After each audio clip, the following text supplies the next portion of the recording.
All right, so welcome back to the Burrow's Badass podcast. I am one of your hosts, Scott Cragg, with my dashingly gorgeous, you can't see him, you're just listening, but I get to look at him when I do these, the one and only Josh Nolan. And so today we are going to do a little bit of flip the script from last time, and it's my turn to get interviewed. So, Josh, you're going to lead the ship, my friend. Yeah, no, that's awesome, Scott. And you're right. I have a face definitely made for podcasting, that's for sure. You know, but no, you bring up a good point. We should be videoing this so everybody can see my beautiful, lovely locks. I mean, I did my hair this morning, and I always wear a nice Burrow shirt for the listeners. You know, but who So, knows? so I Maybe shouldn't tell someday. them about whenever I just saw you stand up from your desk in your nice green swim trunks. Yeah, exactly. Flip flops.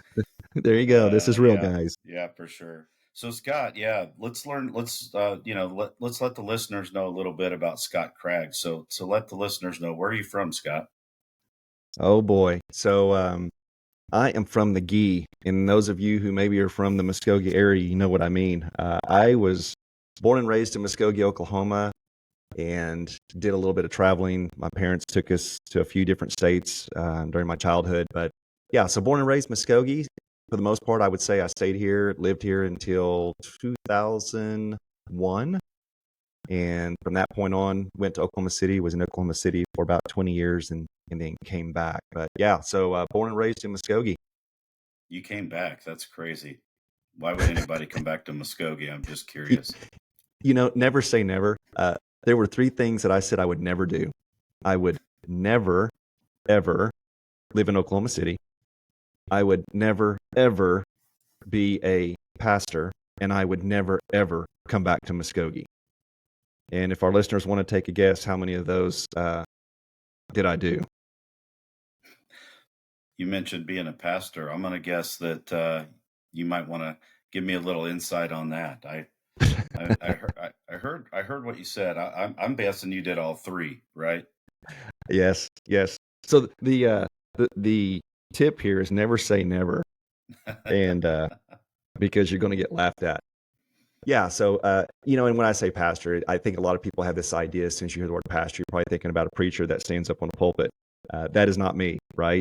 So that's a little part of the journey, and we won't delve too far into that. But I had the opportunity in 2015 to have a pretty significant change in my career path, and ended up in full time ministry. And that was basically working with a nonprofit, non-denominational.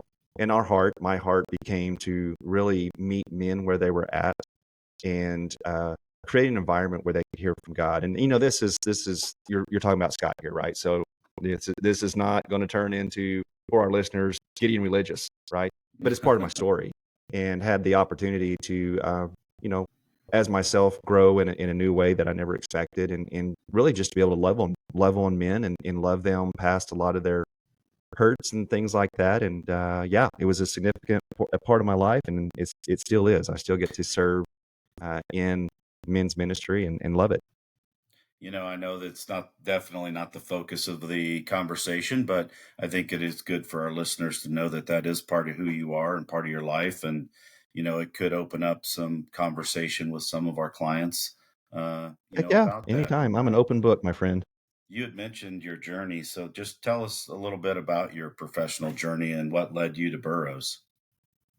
Yeah. So let's see here. My dad was a construction worker, carpenter. He worked for a local business in Muskogee, and so I grew up on the job site. And a lot of what they did was renovations. So from a very early age, I learned what it was like to go around the house when they were tearing off a roof, and I was picking up all the nails in the roofing shingle pieces.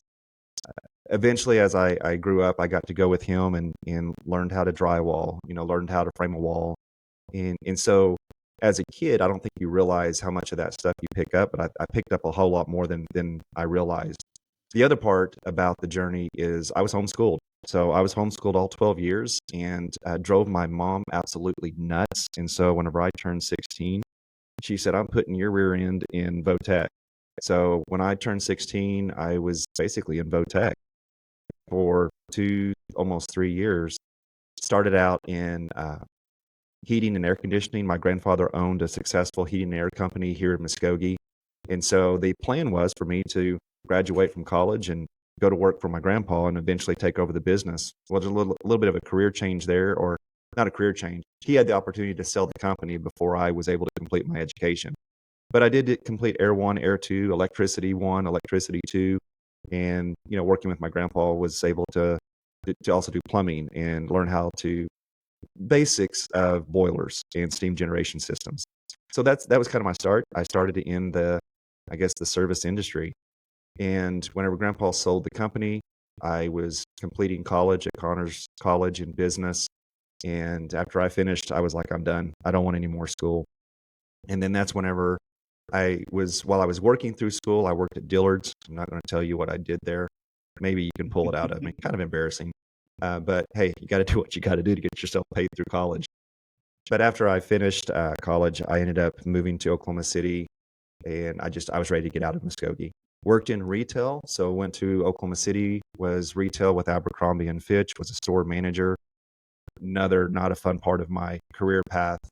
Did not like the, I guess, the lack of ethics that I saw whenever I was there, and then got my first outside sales job. And so spent most of the rest of my career in outside sales, originally in office document management, so copiers and printers, and then went back to school to get my bachelor's degree and entered the health sciences field. So you would know it as a pharmaceutical rep.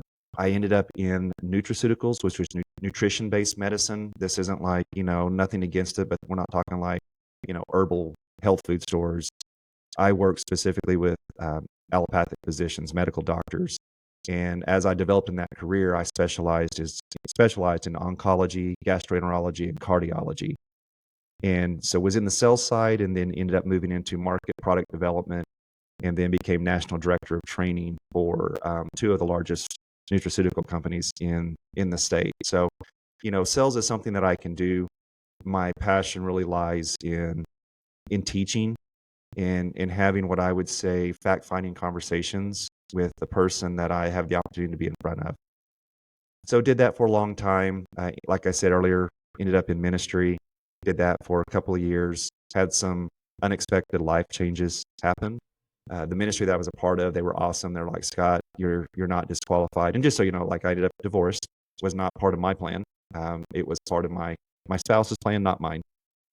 But I was just not in a good place to be able to continue doing what I was doing because I found myself after 17 years of marriage and just this is uncharted waters, right? And so I had two sons and I needed some help. And so came back to Muskogee, the third never, right? Mm. Came back to Muskogee and had my family to help me raise my sons while I worked. And when I got back here, I was like, well, hey, I'll lean back on some of that stuff that I guess I picked up and do some handyman work until I can find a real job. Well, the handyman work turned into a full business. And so started Riverbend Building and Renovations. Did that very successfully, and then Morton Buildings found me and said, "Hey, you might want to come interview over here." So went and interviewed, and it was at that time right after COVID. A lot of things were happening. It was really hard to find employees, and so the opportunity with Morton seemed like a good path that I could consider, and turned into a really good path. And then, obviously, for those who know, Jeff Bonebrake, our president here at Burroughs, worked at Morton Buildings for quite some time, and he was actually my hiring manager. So whenever I started at Morton Buildings, it was Jeff Bonebrake who hired me, Jeff Bonebrake who trained me, and 5 weeks after I started, he became the president of Burroughs Supply. And but I stayed there for 2 years, and then Jeff approached me and said, "Hey, if you ever think about doing something different, I would love to have you join me over at Burroughs Supply. I've got a special project." And so here I am. Yeah, well, that is one special journey. I'm telling you, you're a pretty well-rounded guy, Scott. I mean, you've got education, you've got a background in business, and you love to educate people, and you've got, and most importantly, maybe for our listeners, a background in post frame, and your experience there at Morton really helped you understand post frame and so with that background and all of your other things, parts of your journey, it really helps you help our clients in a way. I mean, anybody who wants to give you the time of day to have a conversation with you, I think you have a lot of really good insights you can share with our listeners to, you know, help them continue to grow their business or their personal journey, you know. Yeah. Well, and that was one of the reasons that I was brought here is, with our contractors, and I understand how it is, right? Like you maybe you plan to get into post frame construction, or you stumble into it. Kind of like me, I was just, hey, I'm gonna do some handyman stuff, and then I find myself in a full fledged business. And once it gets going, and especially if it's one of those things where if you return your phone calls, you do what you say you're going to do, and you're trustworthy, you're going to be busier than you want to be. And to be able to be on that side of things, I started off by myself, and then I started hiring employees. I get it. When you get to going, sometimes you're just trying to keep up with your own business, right? And there are these good times whenever maybe things aren't working. Maybe my profitability is not where it needs to be, or maybe I'm having a challenge with my employees, or hey, I didn't think about benefits, or hey, what about contingencies? It's sometimes you're too busy to stop and think about those things. And that was one of the reasons that I was brought into Burrows, was to be able to offer my services to all of our customers, all of our contractors, to say, hey, yeah, I know you're busy, but man, if you can take an hour out of your day once a quarter, or, once a year, whatever's right for you, and sit down with Scott, I'm going to ask you some questions. I'm not going to go out and tell you what to do, but I'm going to ask you some questions that cause you to stop and think about your business and how you're running your business, or how's your business running you. So it's one of those good things for every company to stop, take a breath, assess where I'm at, what's working, what's not working, what can I do different. And because a business is one of those things, you're never going to stop learning in your business, and there's no sense in reinventing the wheel if there's someone else that can say, hey, I've been in your spot, or I've got education, or I've got background, and so that's what I'm here to do. It's Yeah. something I love to do, Yeah. And is help our customers with their business.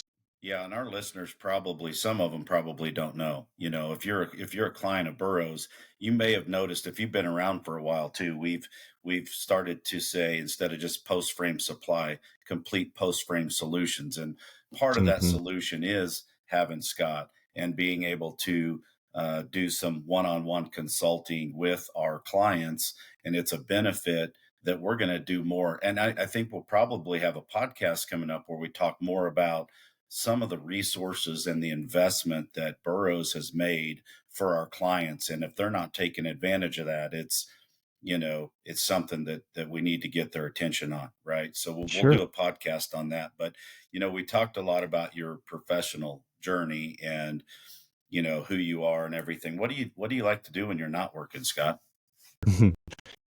Well, I've got a beautiful wife. She's absolutely amazing, and man, we love spending time together. She's almost completed her master gardener's certification, so our home is not short of flowers. Let me just tell you. Um, yeah, she's amazing at that. I tell her she could plant dollar bills and grow trees, and we're trying that one out. But so yeah, we love spending time together at our property. We're very much outdoor people. My off time, I love to cook. I haven't been to culinary school, but I'm somewhat of a chef. Have the benefit of having a few friends that have been to culinary school, and so that they've taught me a lot. So I love to cook. I absolutely love the outdoors. I'm an archery hunter. I don't hunt as much as I used to, but yeah, I'm pretty fond of hiking through the Colorado mountains with a string and a stick and flinging an arrow at an elk. And let me just tell you, they're not easy to hunt. No, I don't It will think they kick are. it will kick your hiney hiking through the Colorado mountains. So I do that, and Yeah. then I guess there's a fourth never. There's something I said I would never ever do. I said I would never ever own or ride a motorcycle, and that's the fourth never. That is wrong. So I recently purchased a adventure bike, and so I am now learning about motorcycles and taking courses to become an adventure rider. Nice. What does that mean? What's an adventure rider? I'm just curious. I mean, I Yeah, can so kind of read between the lines, but I'd like to hear what's an adventure rider? Yeah, so I'm scared of being on the roads. I've unfortunately I've lost too many friends, and so I didn't want to be on the highways and byways. But yeah, adventure riding is really getting off the highways and byways. It's not so much dirt bike riding, like you're just trying to get in mud. You're more backcountry trails. There's a lot of, you know, I won't say rock climbing, but getting yourself way off deep in the woods. And like I said, I love being in the wilderness, and that's where I find some really, really good reflection time. And so this was an opportunity for me to basically take the thing that I love, which is being in the wilderness. And usually I just hike to where I want to go. Having an adventure bike is going to open that up to, a whole new level of experience. And so that was one of the things that motivated that. So is this like a dirt bike or is this like a dual sport? What kind of motorcycle are we talking about here? Well, she's just beautiful. I mean, just caveat that she is just beautiful. I You can't wait know, to see a picture of this thing. oh man, yeah, we'll do that. So yeah, it's called enduro is so it can go on the road, but it looks like a dirt bike, but it's much bigger, much wider. Typically has panniers on the side for gear, hammock, stuff like that. So Okay. typically, if you're going to go out on an adventure bike, you are going out to spend the night somewhere. Well, speaking of spending a night somewhere, I notice you're taking some time off and you're not going to have cell phone signal and I mean, what else are you doing on your time off? Yeah. Well, you asked me that part of our conversation about being in ministry. So I said I still get to be actively involved in that. So I will actually be leaving to be a little bit west of McAllister, Oklahoma. It's called Camp Wow, and so we get the opportunity to 4 times a year. We invite men to come to a place where you get off the grid, you put away the technology, and the idea behind this is to create an environment where men can hear from God. And like I said, this I don't want anyone to squirm on this, right? Like, don't start squirming. That's not the intention here. No, no, no. But a lot of guys, I think, again, talking about work, man, sometimes we can just get going and we look up and when was the last time you had a vacation? When was the last time you took time to go breathe, to just sleep? And I think sometimes we think, I got to run my business. I got to run my business. And in truth, when our business is running us, man, it's really, really hard to function optimally. So this is something that I do personally, and it's something that we Hmm. invite other into. It is not church. You don't sit around and sing kumbaya. We go out and we have some amazing experiences there. So yeah, we're talking about taking 4 weeks a year off here. Burrows must be a really good place to work. It might segue into another episode of employee ownership, right, Scott? It is. uh, That so is a great thing. I will say that as Burroughs being an employee-owned company and being very um, employee-centric, employee owner centric, we do stress the importance of taking time to recreate yourself. It's really, really important. You'll find that you are so much more efficient and effective in your daily work when you actually step away from your work for a while. It's healthy. well, yeah, absolutely. And I mean, I step away from work every now and then for my family, as you know. Do you have any children? Do you have any other family members you want to talk a little bit about today? Yeah. So, man, I've got two amazing sons. Zachary is my oldest. He just turned 19, and Zane is my youngest. He's 17. And man, I couldn't be prouder of him. Zachary is about to start his journey into college, so he is now adulting and getting all of those great experiences of being an adult and the stresses and pressures and the fearful things that come with that. So he's about to start college in the fall, and his desire is to go into being a wilderness firefighter. He's got these grand plans, and I think he can accomplish it. As he'd like to be a wilderness firefighter in northern Colorado during the fire season, and he wants to be ski patrol in the winter. So I'm like, rock on, man! If you Sounds live in awesome. Colorado, that means I no longer am paying out of town uh, license fees because they're pretty daggum expensive, and so that'll be good.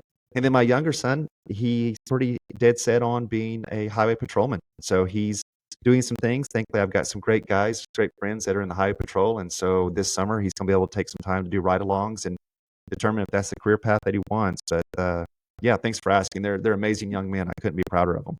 No, that's really awesome. So, you know, as we wrap up here today, do you have any final parting thoughts or anything you want to share with us?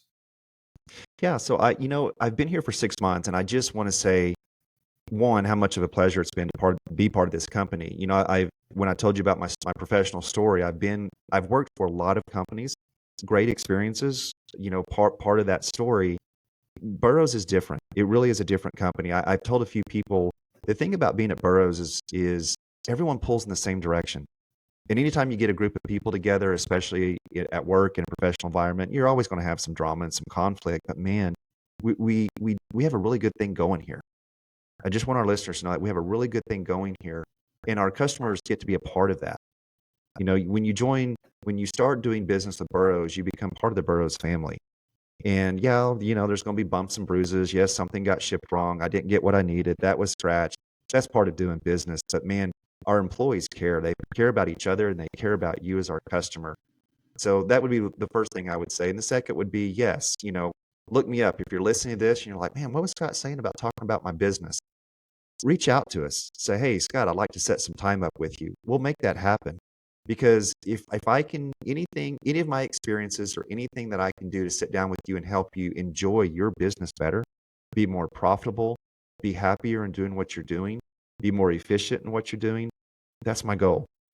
That's what I want to do. That's where I come alive. Is whenever I can see someone else, the light come on, go, oh, maybe there's a better way to do that, or oh man, that hasn't been as efficient as I thought it was. The aha moments are pretty daggum special. Absolutely. And this is part, I'll just wrap it up by saying, you know, first of all, those were great parting thoughts. Secondly, Burroughs does offer complete post frame solutions, and Mhm. we are a great company, and we are employee owned, and you know, it's, it's definitely a company that cares about their people and their customers. All right. So thank you so much. Thank you guys out there for listening. We do this for you, and we hope that it continues to be something that grows and develops, and it becomes something that you look for on a weekly basis. So Josh, thank you for the interview questions. I enjoyed talking with you. Again, to our listeners, have a great day, and we'll see you on the next Burroughs Badass podcast.